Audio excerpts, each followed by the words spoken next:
Guys, we are moving the plot along at light speed now as all the stories are starting to converge and we have a whole mess of freaking meetings.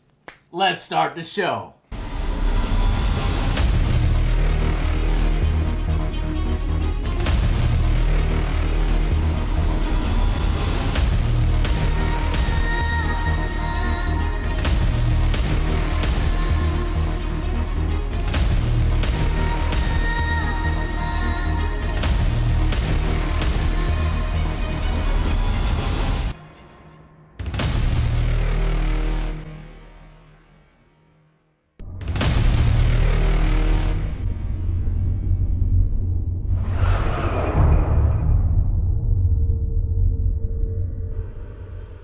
Holy crap, another reunion episode. In fact, this one has even more reunions than the last one, which I thought was the reunion episode. Everyone's meeting everybody. This is, like I said, things are going really fast.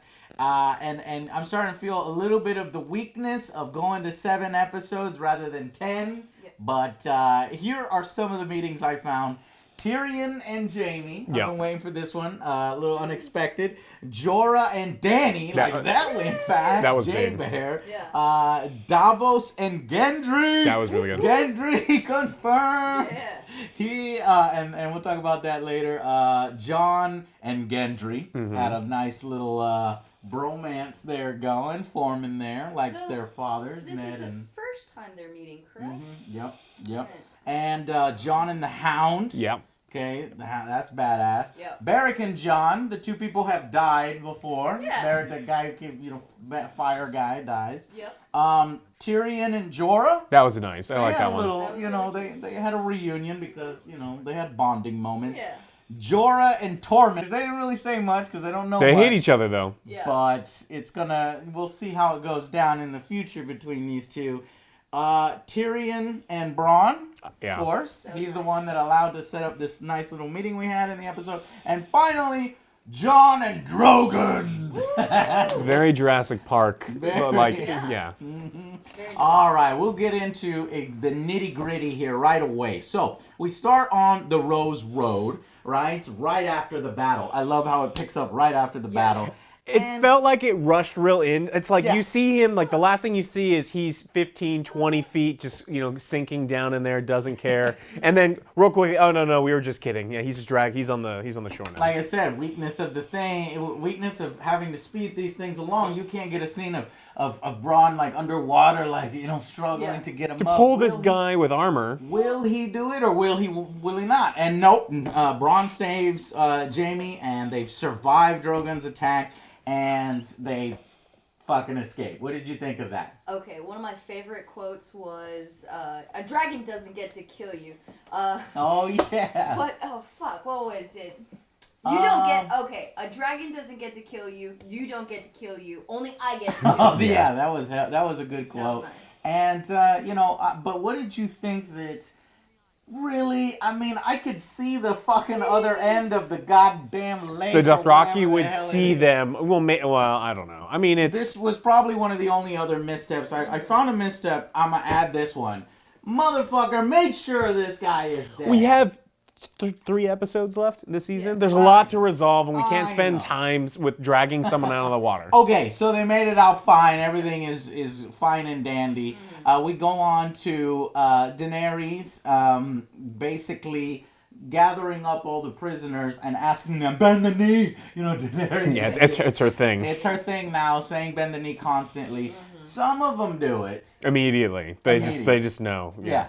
Well, a lot of them, we can assume that they were bannermen of the Tyrells, right? And so they're pretty used to switching allegiances, so this is probably not that. Lannisters, which are sick and tired of fighting, they're just kids. We saw that in the Arya scene with that pop star guy. Yeah, they don't care. So those people immediately kneeled. You have your more hardcore guys not kneeling. Drogon lets out, and so, fuck, He gives them the look like, really? Yeah. Really? So a few more guys kneel, but not everybody's kneeling, unfortunately. Sam's father and brother, Randall and Dickon. and Dickon, refuse to bend the knee. Yeah. And unfortunately, because of this, Danny fulfills on her word. You either die or you join me. Indeed. And she has Drogon burn them to a crisp, incinerate them. Yeah. Do you think this will have big ramifications? Definitely. No? Maybe. I mean, it was Samwell's brother and father, so I mean, maybe something could come of that.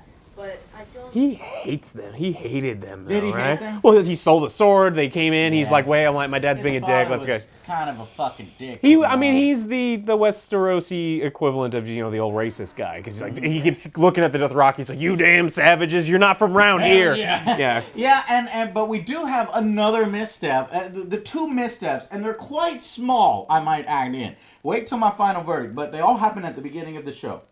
One was how them motherfuckers, Jamie the general, they don't confirm his death, and they don't bother to wrap that up, and they escape. The other one is Randall actually has a lot of more history that they sort of comb over and brush over here. That particular Tarly was on the side of the Targaryens in the Robert's Rebellion, and was really responsible for some of the only military wins that side saw. So for him to just choose to be fucking destroyed by the Targaryens, by Danny, I don't know, and nobody bring that up. Danny don't bring it up. Fucking Tyrion. This guy fought for your family. Yeah. Doesn't bring it up, so they had to gloss that over. Again, probably something having to do to compromise for the speed of things, or they just didn't want to overcomplicate it for viewers. So that was the only other misstep. However, I think that the immediate ramification, obviously, of these two dying is Sam is now the leader of House Tarly, isn't he? Yeah, he's in charge. All right then. They so also chose not to tell him that. That was kind of convenient, right? Yeah. Yeah, but we'll get to that in. So basically, they are executed, and the even more immediate effect is everybody kneels. They're like, okay, those guys got incinerated before our eyes. We're gonna fucking bend the knee. And so now Daenerys has effectively probably increased her army by 1/3. She's got some Tyrell bannermen, and she's got some Lannister bannermen. It's going to be, I mean, it's always hard to, I mean, if you think about the logistics of bringing in these people that you don't trust, I mean, that's a big deal. Like, you're going to have to put them with other people. So, I mean, and these are the defeated ones, honestly. So maybe it doesn't increase her army by that much. It's just more simple. You have to have someone babysit them at least. Just be like, look, you're on our side. No more flipping. So we go to Winterfell. First thing that we see is Bran wargs into a flock of ravens, which fly north, and blah. I love this scene, by the way. Multiple ravens. I think that it showed that he wasn't just in one, he was in multiple, because it did cut back and forth between different vistas of the north, and he's like searching, scouting. It's cool. He's got some powers. Eventually, one of the ravens comes up over a ridge, and boom, we see how massive the White Walker army is, the army of the dead.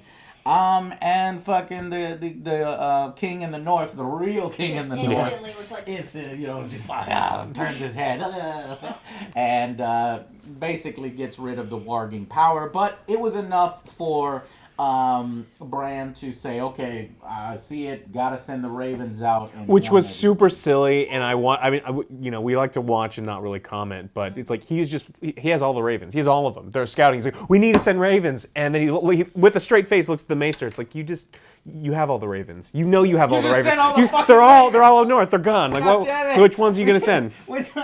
And why are you telling me you can fly all of them? You send the ravens. So we go to Old Town, and right away, see, this episode will keep going. Bran's letter is immediately received, though in the scheme of things, I'd probably take a couple days, maybe a day or two. Bran's letter is received by the Maesters of the Citadel, and what happens here? A bunch of old people, are arguing at the table. They kind of dismissive. They like, this sounds crazy, even though the Maester is normally like responsible and has a sharp mind, but they think he's drinking too much or something. But they don't take it all that seriously. Sam gets kind of upset by that and says, no, I know this kid, he's a cripple, but when you have no proof whatsoever, it sounds like you're, drinking too much mead after hours, and they don't, you can't be trusted. So Sam's getting a little pissed off with these guys at this point. It was, yeah. I like seeing him get a little more assertive. He's like, no, listen to me. Yeah, seriously, I was there. I've killed one of these people. Yeah. But again, to no avail. I think that they kind of, by the end of that scene, they laugh it off. Yeah. He shuts the door, and they're, humbug kind of thing. Mm-hmm. So what does that lead Sam to do later on? So they go back to Sam poring over the pages and the work that he's been described. He's very frustrated with his lady friend who keeps bringing up random facts from this book. Shut up, man. Yeah. Non-relevant facts. Yeah. He was very sweet up until he was just like, I don't care how many poops that they had. And she's like, no, that was the stairs. It was like, oh, okay. God damn it. Yeah. That would have made me just blow up on her more. But she does come across here a potential Easter egg that I don't know if that was an Easter egg. I mean, that was a pretty. Oh, that wasn't that. No, you're right. That is a confirmation. By the way, yeah, we've been talking about this for a long what was time. it? They said that there had been annulment. Rhaegar had his first marriage annulled, and then in a secret place in Dorne, and some tower somewhere, he got married, and then he cuts her off. It's like, okay, well, we get it. R plus L equals J. Confirmed. We did it. It was probably the biggest confirmation we're gonna get. I'm not sure if the show is going to spell it out even more than that. Maybe they will, because I do think that this is a huge plot point that will come up later, because think about it. If that's true, Jon is no longer a bastard. Jon is a Targaryen, and as a Targaryen, the son, he actually has a greater claim to the throne than Dany. So Dany might be a little bit pissed off about this, because I think the son has a greater claim than the sister, right? Yeah. And Dany is his aunt now, so... Yeah, and the whole romance thing, that might be weird. Or maybe not, because Targaryens do fuck each other. And it's Lannisters, and So, I don't know. This is definitely going to come up again, I hope. But it's kind of brushed aside, because, Sam, just the most ill-timed interruption. Yeah. And that's when he gets sick and tired of all these useless facts, even though that fact was not useless. Very important. I think he gives the book to his son, and they're like, "Let's get the fuck out of here." Yeah. It's does his son now have that book? Maybe later on his son will be like that, But hopefully her brother's son and his adopted whatever. Yeah. Because eventually Sam says, "Fuck this," and I'm good. I'm glad. Yeah. Because he was not getting shit done there. No. He can't get through to these old fucks that shit is going down, and you guys aren't taking it serious. And even they admit, we could send out ravens, and everybody would probably band together and believe us, and we'd fight. Yeah. But we're not going to go. Send off a raven to confirm. So he goes on a nighttime library raid with no candle. So he, in the pitch black, he's able to find all of the scroll. Again, it reminded me of earlier. Oh, is that what he was doing? Yeah. I didn't know. Well, I don't know how in depth they're going to take it later. I got all of the scrolls. I got all the things that I need, even though it was pitch black, and I couldn't even see which scroll I was grabbing, but I just started grabbing everything I could fit in this bag. And he said, fuck this, I'm taking the relevant information and piecing out. Maybe he's left behind some critical ones. Hopefully he's got enough. Honestly, they did have enough to fight the White Walkers. They've got the Dragonstone idea, and they've got some tales of the Long Night. So hopefully that's going to help. Do you think we're going to see more pieces of information there that could be a game changer, or is this mainly let's do this thing? I hope that there's no just simple passage that it's like, well, if you say these words, they all just fall dead or anything lame like that. But you might have to do that considering how many numbers there are. You have dragons, strafing runs with dragons. Maybe it'll be fine. Okay, so moving on, going to Dragonstone. Daenerys basically goes back on Drogon, and we have a nice big revealing shot, Jurassic Park style, of Drogon yelling in Jon's face, but then getting closer to Jon, being slightly curious of what's going on there, and what happens. So Jon gives Drogon a little snoot boop. Snoot boop. Poop on the snoot. Hey! It looks was like super cute. Drogon allows Jon to essentially pet him and forms a little bit of an acknowledgement there. And you're like, whoa, shit. Well, it's important for Daenerys. I mean, your pet has to like the new man in your life before, so. Exactly. So. God damn, our fans are going to be pissed if these two don't end up together. We're going to see. But not everything needs to tie up neatly in a bow. Especially so, since, she's the aunt now. For the fan service. But to her surprise, Jon is able to pet him. I think the only other person that's been able to handle or touch a dragon or get that close has been Daenerys. Tyrion. Oh, Tyrion, Right? yeah. Well, Didn't he go close, under? But he didn't actually He touch touched Oh, it. he one, didn't yeah. actually touch it. Okay, because I remember him going underground and the two change dragons and him, just being fascinated by dragons. But Well, I guess he didn't get as close as Jon got. He did unlock them, right? Mm-hmm. He unlocked the He dragons, but did him a solid. they didn't have a moment together. Mm-hmm. That was They were definitely- they were like, hey, look, I'll let you unchain me. Don't touch me. Yeah. Gotcha. There will be no booping. Yeah. All right, so maybe some of the theories about Tyrion being a Targaryen secretly or something can be accurate. There's all sorts of people that could potentially be secret Targaryens, but That's true. So we go back into the war room, the war council, where they love to talk about their strategy and what they're going to do next involving the war. What happens there? Well, Jon and Daenerys are figuring out how exactly to make the next move, and I'm a little surprised that they don't continue on the war path. Right now, all of a sudden, it switched gears to we have to convince Cersei to join us. Well, they got the Raven, right? The Raven came. The Bran's Ravens came and said, "Hey, look, there's thousands of people going to Eastwatch," and so Jon's mobilizing. He's got to move forward. He's like, at this point, I got to get the fuck out of here. Yeah. I'm gonna fight with what little men I have. I'm going. You coming with me? She's like, well, if I go with you, Cersei's right behind me. She's gonna, wipe me away. Yeah. And he's like.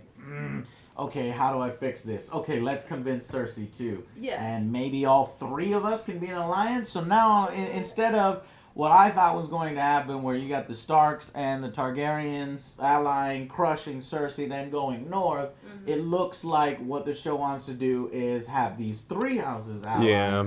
The Lannisters, the Starks, and the Targaryens, and push forward and fight the White Walkers. Oh, really? That's what I think. I mean, of looks course, like. as soon as they said it, I got the, like the feeling in Lord of the Rings where it's like you have these, they're not eagles, they're dragon things, and if you just fly with the dragon thing with a little rope hanging down, you can go pick up one of the little White Walkers, and you start airdropping them into King's Landing. And go, hey, look, this is what there is. I was thinking that same thing. I was thinking that's exactly what was going to Yeah, happen. but instead, they decide that Jon is going to go himself. And guess who shows up to the War Council?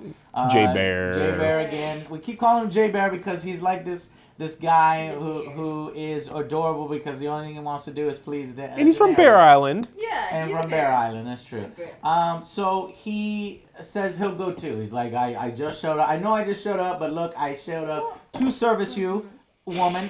So I shall service you. Like that, Service they you. share He's gonna do this first, and then hopefully he can get the real servicing going on. If this tension between Daenerys and Jon, you notice how every time they're about to say something or Jorah's about Jon to walks have up. have a moment, my queen, and then Jon shows up in the background. He's like, because I think Jorah's actually seeing potentially a connection. Oh there. yeah, there's got to be. He's like, Definitely notices. this new guy. Well, I think they both noticed, like, hey, wait a second.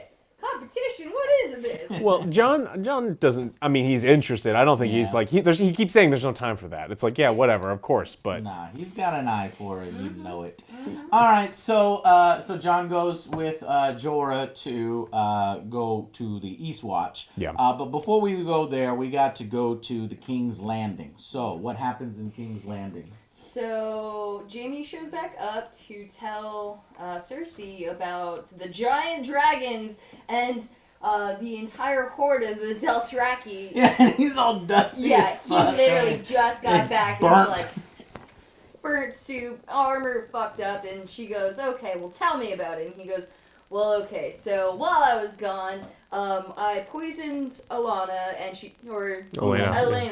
she told me about her son. She goes, I don't believe you. And he goes, do you really think that she would have married her daughter or stepdaughter to our son Joffrey instead of Tommen, yeah. Instead of Tommen, and you see the look on her face and realization of like, oh shit, she was telling the truth. Okay. Yeah, she was telling the truth because Cersei is like, you know what, I know Olenna is high level like I, and it's what I would have done if I was Olenna, and so that's how she got confirmation, because she was about to pull her, fucking Tyrion did it, and I don't want to hear this shit, but no, she actually has to admit to it this time. Yeah, exactly, and so a little bit, you could see it on her face, wasn't quite the payoff I was hoping for, you know, that Olenna was maybe hoping for, but it did make her pause, and we know that the only thing Cersei cares about is her children, though right now she's trying to deny it, she's trying to, like, you could feel the tension and the pressure building, and we get another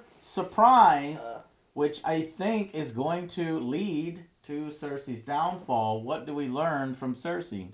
About the other kid? The new kid? She's pregnant. She's pregnant again. You know, I actually got a weird feeling about this scene. Like it kind of reminded me a lot of with Daenerys in the first couple seasons when she gets pregnant, and there's all of this. You know, it's under weird circumstances. Like, you know, Cersei's older. She's meeting with the Maester a lot. That does other dark things. It's like you know, did she get pregnant the good old fashioned way, or is there like other weird? Yeah, I don't know.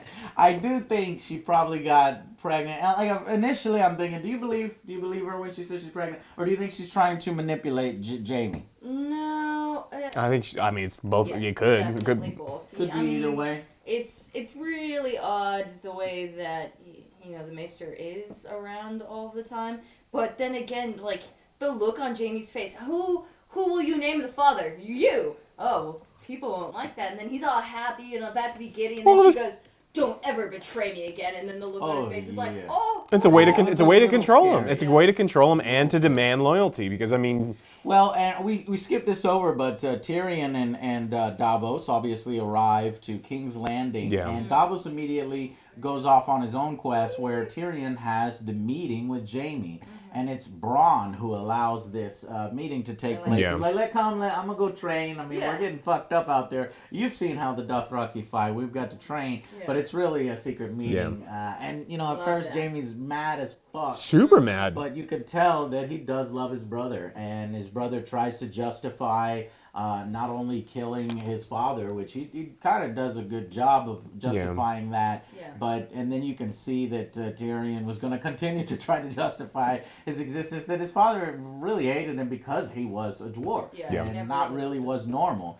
And finally, Jaime's like, whatever, just don't tell me why you're here. And the reason being is because he wants to deliver the message of Dany that she wants to meet with Cersei. Though I think that's a little bit misleading. I don't think they want an actual meeting, because Dany's not going to put herself at risk. What they want is, we want to show you proof of what's coming. We're going to bring you a White Walker or a White or whatever that's dead, so that you know that there's an army of these and we need to ally together again. Do you think this is their goal, is to stop fighting and ally? I think that's what their goal is right now. Going to get the fucking throne away from Cersei if they're looking I mean, of course, you know, if they do have this, like, all right, we're going to team up, then there's going to be backstabbing, and it's going to be, you know, it's not going to work the way that they want it to, but I think that's what they're trying to do. I got super excited when they said, we need to bring the dead to her door, because I thought they were just going to open a path for the fucking, you know, the White Walkers just slamming into Cersei first,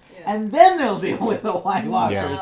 But I don't know. I think they're setting up that alliance. But going back to Cersei possibly being pregnant, there's some Easter eggs and some predictions in there from all the way from season 1 when they met that witch called Maggie the Frog. Really weird name. But we'll talk about that in predictions. Instead, let's talk a little bit about Davos and Gendry. So I mean, apparently the writers have been reading Reddit, and you know, the first thing that happens is, I expect you to, you know, still be rowing. He's been gone for 4 years, right? It's like 4 seasons, 3 seasons now. Yeah, and so his arms not as big as I thought. Yeah, but it was. Unfortunately, he wasn't buff as fuck, dude. Yeah. He actually kind of looked like he lost some weight. A lot, But he did have a sweet hammer, like a really, really sweet hammer. Warhammer high. Let's fucking you do should this. probably grab one of those swords. No, I prefer this, and it's just It's like it's the most ridiculous looking hammer, but it is pretty sweet. And it really fits perfectly in here. I buy that he went back to being a blacksmith because the Lannisters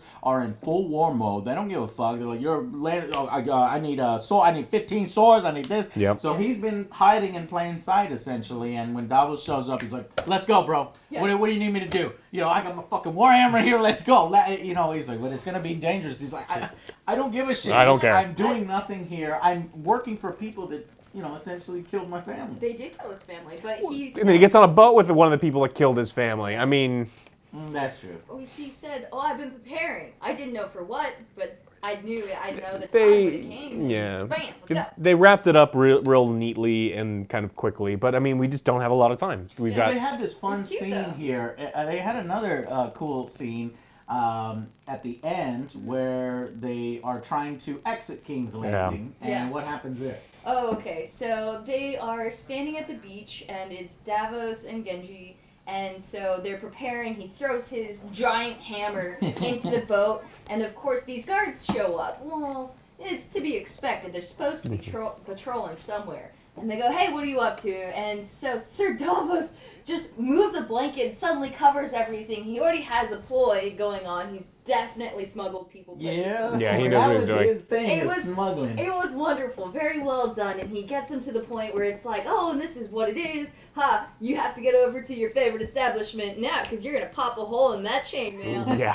It was boner juice, It was essentially. yeah. Some sort of, I don't know, fermented Crab or something. Yeah, which was really funny. They just, okay, it's boner stuff, got it. Yeah. And then they turn to walk away. They've already been bribed, and Tyrion, of course, walking down the road. Motherfucking Tyrion. It's hard to hide that guy. It is definitely. Yeah, it You're was. like, wait a minute. Hey, A dwarf, huh? most people Looking for you. never know. We were looking for you quite a while back with a dwarf with that Yeah. scar. It's like, poor Tyrion. I can tell right from the way they established that shot that here comes a hammer up at somebody's Yeah. Yeah, face. someone's dying. Oh, yeah, both of them are dying. Gendry handles his business. Now, he says he's not a fighter, but honestly, it looks like... Or he says He's not a not soldier. but he's a damn fighter because Yeah, he could for handle sure. himself. And later on, Davos, vouches for him when they meet. They go back to Dragonstone, Yep. and Davos is like,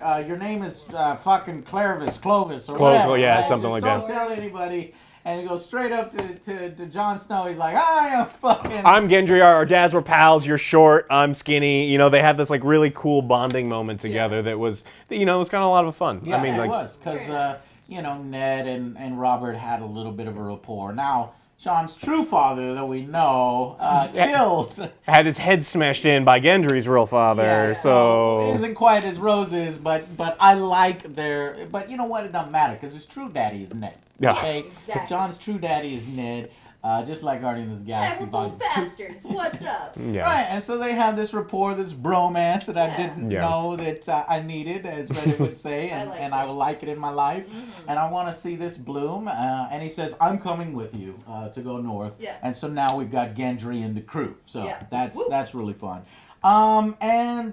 Yeah. Is it?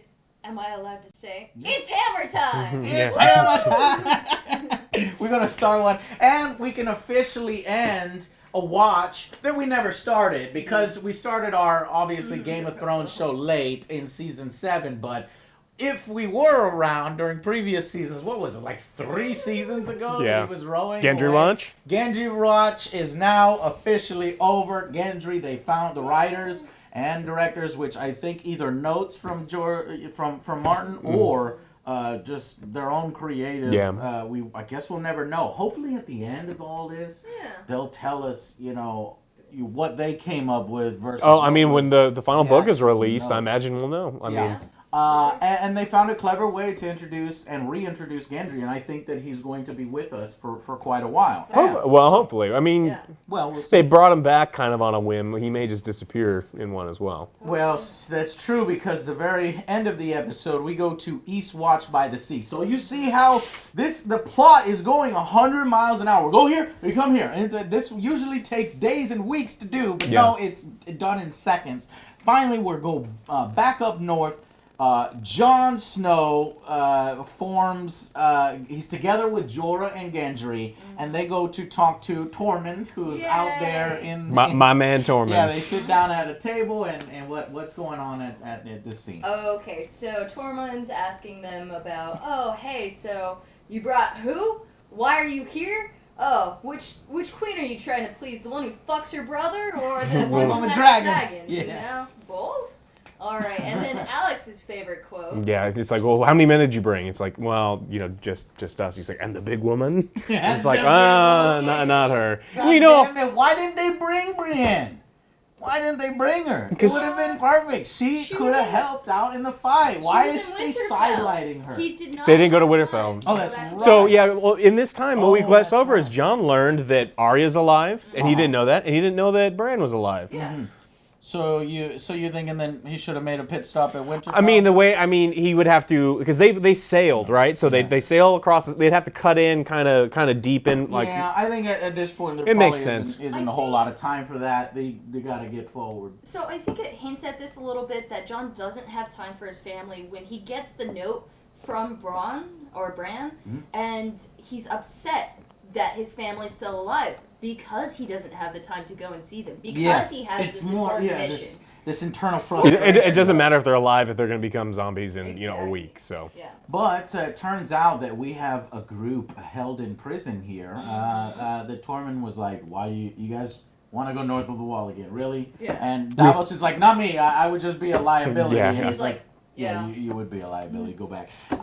And so he's like, "That's crazy because we've got this group of fucking crazies that showed up here and they said they wanted to go north of the wall, so go talk to them." Yeah. So he shows them, and who do we end up seeing? Oh, we have my favorite, the Hound. The Hound's in there. We've got what does he call his friend, the bald cunt, and then Beric.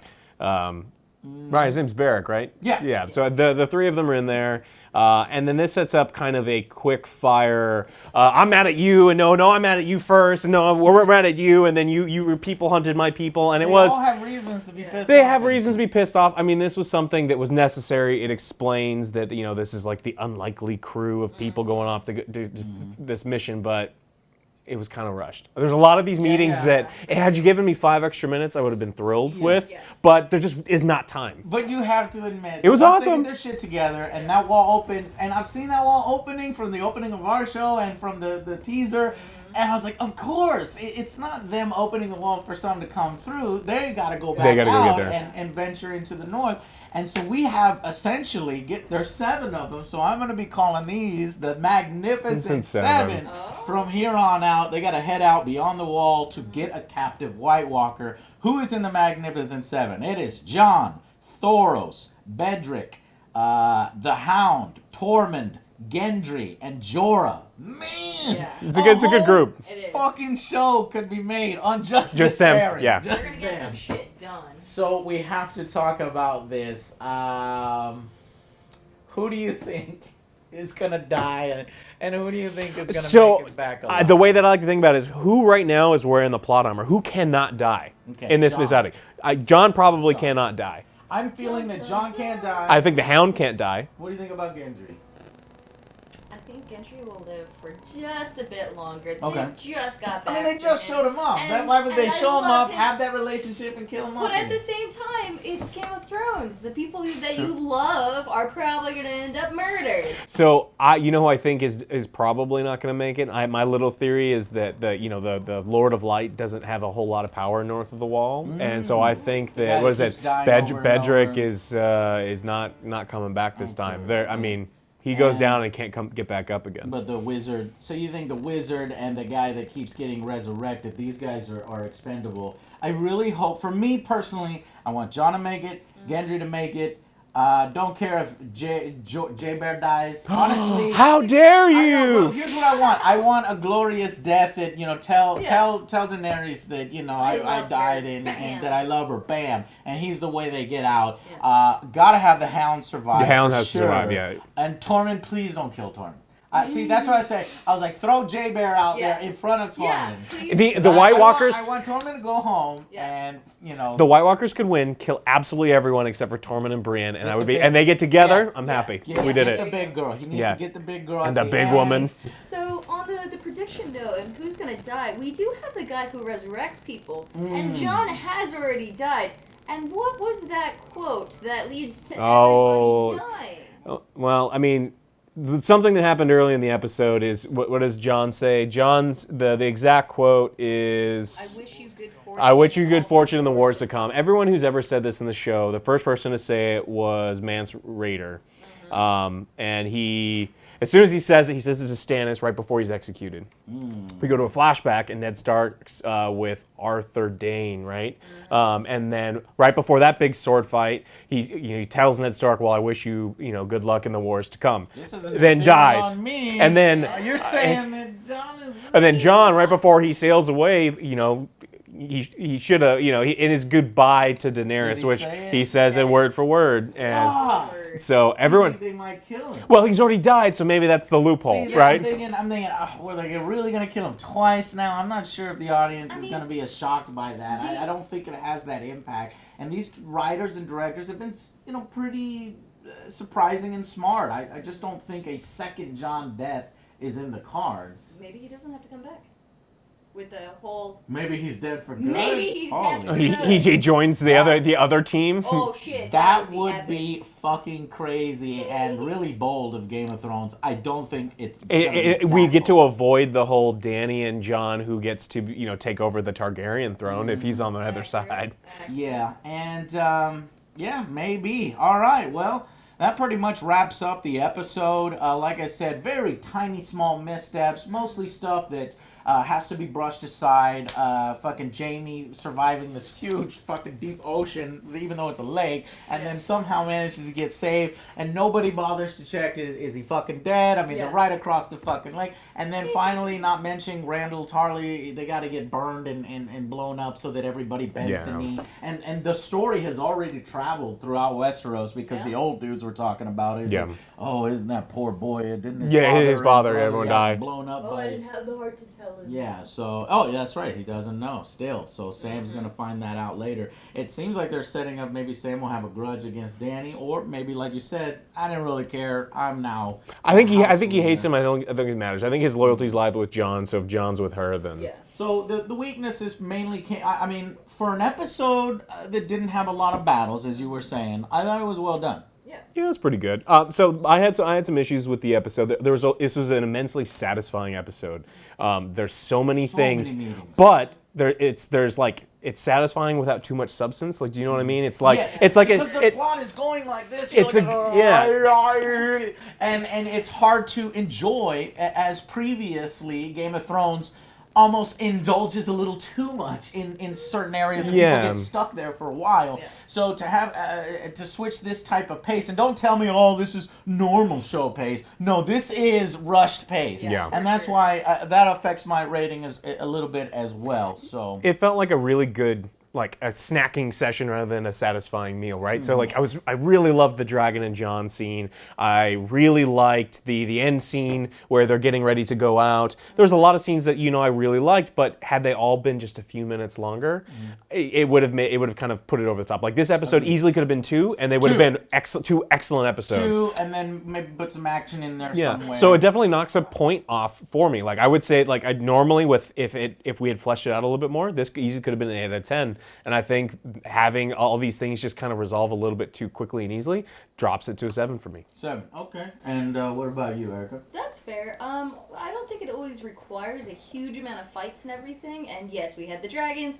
I absolutely love them. We got Genji back. So, I mean, we're in a pretty good episode here. Not as good as Battle of the Bastards, or the latest one that we just had, where dragons are swooping around. Spoils of War, which was glorious. But I give it a 7. That seems like a fair assessment. I think we are of equal minds here because I was going to give it a 7. Like you, I think it probably could be capable of an 8, but the fact that we had a few missteps at the beginning and then this rushed pace is taking away from some of the characterization. I thought that the acting was done nicely. Yeah. It was well written enough, and that I think that it does end up going with a 7. Though we did miss a huge plot point here, and I'm sorry I missed it. we got to go back and talk about Winterfell. This is one area. Oh, the Littlefinger, yeah. This is huge Yes. because I kept asking you guys like, what? I think Littlefinger's done. He's fucking up. He doesn't know what to do. But no, we see that's not the case. We definitely confirmed that he's still plotting. He's still in the game. Yeah. Where, so what happens here? Arya. So it starts with Arya in the shadow and watching him do some sort of transaction with a lady in a barn. And so she hands him a piece of paper and then takes off kind of shadily. So he pockets whatever and he stands there for a moment. And then he looks back to where she was. But she's gone. Oh, okay. So she's still being sneaky. Excellent, excellent. So we go into the courtyard where he's talking with two gentlemen. Arya maybe has the upper hand. Arya, and then she's standing in the corner looking down upon him. And then all of a sudden, we go into this hallway and he unlocks a door and he looks around shadily. Are you sure this is the last copy of Winterfell? Yes. And then he goes in and he clearly hides it. Then he goes out and he locks the door and he looks around like he's being followed. And then he casually strolls off. Well, Arya, being the awesome assassin, walks over and easily pops the lock, walks in, starts searching around, leaving everything in perfect condition, of course, and finding the little note tucked in the mattress underneath. So I didn't know what this note said. I was confused on it. What the hell is this note? I noticed instantly that it said Sansa, but the note was clearly very old. So, yeah, we had to stop and read it. So it was the note that Cersei forced Sansa to write when Robert Baratheon died hunting, and it's a letter directly to I think it was Robb that says, "Look, family. It said, look, Joffrey's going to be the king. This is his claim. You are going to bend the knee, or you're all going to die." That sort of thing. And then so Cersei forced her to write and send this just to make sure the North was on the Lannister side, because the North's immensely important to whoever is the king.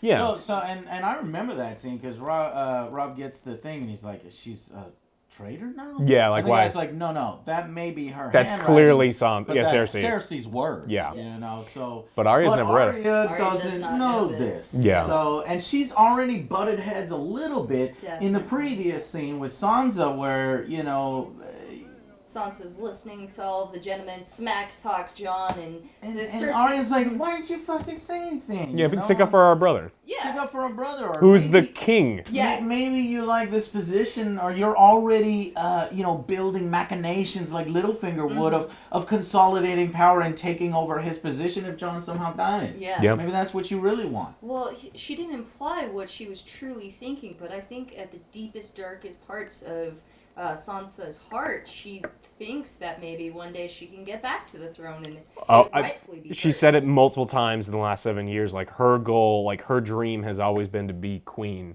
Oh shit! Period. I completely forgot about all Yeah. that. Well, I mean, the second episode, she's like, Mom, we have to, tell Dad that he has to go be hand of the king because I've always wanted to be queen. I want to marry Joffrey. How quick can we do this? I've always dreamed of being queen. Dark side of Sansa here.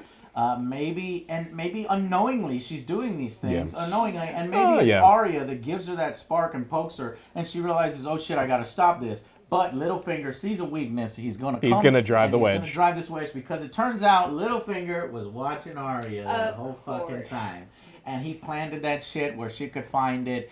And do you think Arya is that stupid? Do you think she's going to get... Yes. Not stupid, but naive.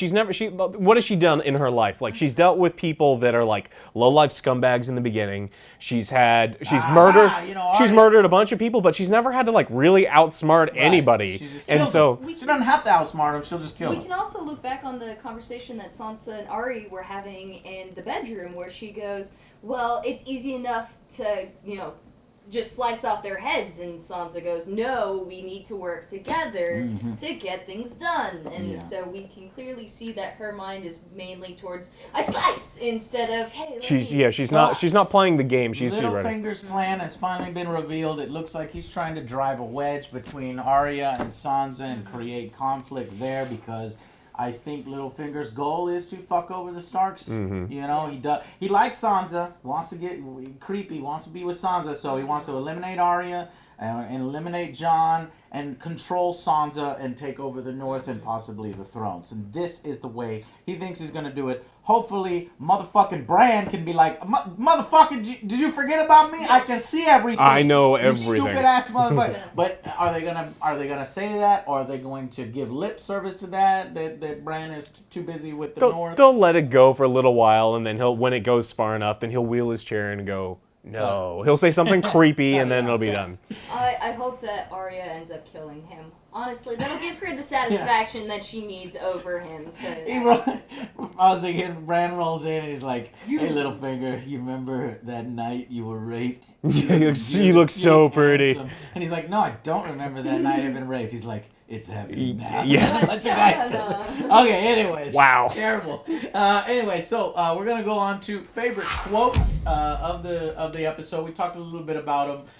Mine has to be, "I thought you'd still be rowing." That is clearly, like I said, fan service. Yeah. The writers have to. It seems like they're listening. I wonder if they secretly look in the Reddit threads. Secretly, they're like definitely reading that would the be comments. Cool. But since we talked about that one before, I've got to bring up some other ones. Oh yes. So, did you read it? Well, they're talking about the scroll. This is between Tyrion and Varys, and the scroll given to the King of the North. He's like, "What? It's a sealed scroll to the King of the North." And so Tyrion's like, "What's it say?" Sips his wine, and it's like, "What's it say?" Yeah. Because we knew he was like, I thought Varys was gonna be like, "Of course I did." Yeah. He's like, "No, you just all right. You guys have to pretend a little bit. Yeah. So what was yours? So my absolute favorite was, what? How many men did you bring? It's like, and the big woman. But another one that was like real subtle that just kind of glanced over is, Sir Davos is hanging out in Flea Bottom, and he's looking at the swords, and he's like, well, I look old. Nothing fucks you harder than time. It was just like, yeah, I guess. That's fair. It's true. What about you? I'm gonna have to go a little darker, and it was a quote from Jaime to Cersei where he said, "Killing our men was not a war for them; it was sport." Oh, with the Dothraki. Watching the Dothraki just wreck his entire group was priceless, and he'll remember that for sure. Yep. So this is going to put a little bit of fear into the Lannisters and give them pause of maybe we want to end the war. Hear what Dany has to say, and this does tie in because. They say, well, I allowed that meeting. Cersei says, I allowed the meeting between you and Tyrion. Well, I don't know if I buy it because I think in a rage she would have just fucking killed, Tyrion. Yeah, of course. But I think she's trying to see what it is he has to say. It has to be a message from Dany, and she wouldn't be giving us an armistice because she's winning right now. And 1-for-1, the Dothraki are better than our soldiers. And then there was a whole lot with that I don't like. One, Dany's not clearly winning. She lost all of the Unsullied. They're gone. She lose all the Unsullied. She has way more Dothraki than she lost her entire. And the Dothraki fight better. In my opinion, Dany has the upper hand right now. The Greyjoy, the Greyjoy fleet is just going to sail onto the land and murder all the Dothraki because that's what the Greyjoy fleet can do right now. Like they can be everywhere at once right now, and they're just going to go like whatever and just murder all the Dothraki. No, not happening. Anyways, all right. So we get all the quotes. Going on to I still don't think that Cersei is gonna make a full truce with them. Oh no! She's got her own plan. Plotting. Yeah, she's like, okay, we'll be friends, and then she's gonna find a way to get them. I just wanted to confirm that because she's a bitch. Yeah. Well, she's supposed to. She's playing the game. No one else is playing the game. Like Dany thinks she's playing the game. She's like in wartime, but she's not doing any of like the backstabbery necessary. We shall see. So Easter eggs of theirs. Of the episode, obviously the Drogo allowing Jon to pet him implies that R plus L equals J. Yeah, that implies we're not sure yet until. But, I mean, he's got Targaryen blood, so he's like, "Hey, what's up?" He sniffed him. Uncle? No, cousin. Yeah. Because if it's Dany's kid, it would be cousin. Yeah. Cousin. Yeah, I guess. So, and then I wanted to discuss a little bit about that witch that in season 1, that prophecy that she said to Cersei, and Cersei saying she's pregnant. That would mean Cersei is having 4 kids. Guys, it's not happening. This is how Cersei is taken out because the prophet says that she has 3 kids. And so that to me tells me that she's going to have a miscarriage. And this miscarriage is going to put Cersei over it, Think over so? the edge. Because obviously she's lost all of her children. They're happy that they're going to get another one. Finally, we can move forward. She's going to miscarriage, and she's already a monster right now. is. Yeah. And just trying to contain all of her grief and sorrow. And I think something in the prophecy had to do with her grieving and stuff. Well, and that's when something happens to her. So once this happens, she's gonna break wide open, and she will either become more of a monster, and that's when Jaime's like, "All right, Well, Tommen was her gotta fourth take her kid. out." She had a son before Joffrey that died. No, Died of fever. No, so there was. She has 3 children. It was the That daughter, could've been a story. Joffrey, She and was just Tommen. telling Well, I'm she tells Catelyn Stark that she had a son that died. When Bran's lying there paralyzed, she goes in to see him, and she said, "Oh, I also had a son that died, and Robert beat the wall. His fists were bloody." It was in the Yeah, it was like first couple second episodes. Damn, y'all. And so Fuck, I don't know. We literally Wait a just minute, heard- well, I we'll think the see. pregnancy We'll is see. fake and is a means to control Jaime, because she gets his hopes up real high. She pulls him real close and just goes, "You better not fucking betray me again." And it's like she Well- gets him real high and then threatens him, and it's just Jaime has killed the person he was sworn to protect, which in this case is kind of her. I mean, she's the new Mad Well, if Queen. you're saying she already had 4 kids, then the witch's prophecy is broken. Yeah, I think so too. Or The witch I is don't know. bullshit. Maybe Bullshit. or she No, was I don't think that kid was legitimate. or she was lying to or was Catelyn. being Yeah, or she was counted. lying. Or she was just lying to Catelyn Stark. Yeah. She had to have been lying Yeah. to Catelyn Stark, because I think the prophecy was true. And that Someone she's tell only us. had 3 children. Email him. And the 4, Yeah. All right. Anyways, so and then Sam or Gilly legitimizing Jon in passing, pretty much. That he's Yeah. no longer a bastard. He's all but confirmed at this Yeah. point to be of Targaryen blood Yep. and the next in line to the throne, at least rightfully. Yeah. So, and then you guys already mentioned, "I wish you luck in the wars to come." It's a very bad phrase. Everyone who said it For dies. characters to But- be saying. So for Jon to say it, we gotta worry about Jon. Fingers crossed. He'll be okay. He's It not could that just be something where they're like, no, this is a very common thing that gets said. It's like, well, why do they always say it right before they die? I don't appreciate that. Well, that's it for us. Overall, a solid episode. Even without all the battles, we're moving at light speed. What Yep. I do like is that they did it well enough to where I enjoyed it. There's Yeah. definitely been way worse episodes in the Game of Thrones Yeah. series. But what I do hope is that we don't have every episode from here on out moving at this pace, because this is too fast, too breakneck for me, and I think that they need to slow it back down. It wouldn't be a satisfying end if Yeah. everything happened so, this fast. So I know we have 2 episodes left after this, and so. Oh, the we'll same. see. We didn't talk about this. The same director is like, this is the 4th one in a row that this director's done, right? No, it's the second one. This is Matt Shackman. Matt Shackman did the Nice Big Battle, and I anticipated, and ultimately turned out to be wrong, that this was going to be another battle episode where the White Walkers slam into Tormund's fortification over there in the north, but it didn't work out. They walk that way. slower than we think that Yeah. they do. Oh, Yeah, Ravens move at light speed, and White Walkers are just crawling along. Everybody moves at light speed, apparently, Yeah. because they're going to King's Landing, going all over the place, going to the north. Euron Greyjoy can fly. Like he has flying pirate ships, He and is It's the one. true. All right, He's guys. Captain Hook. So we'll see you on the next episode, and yeah, bye, guys.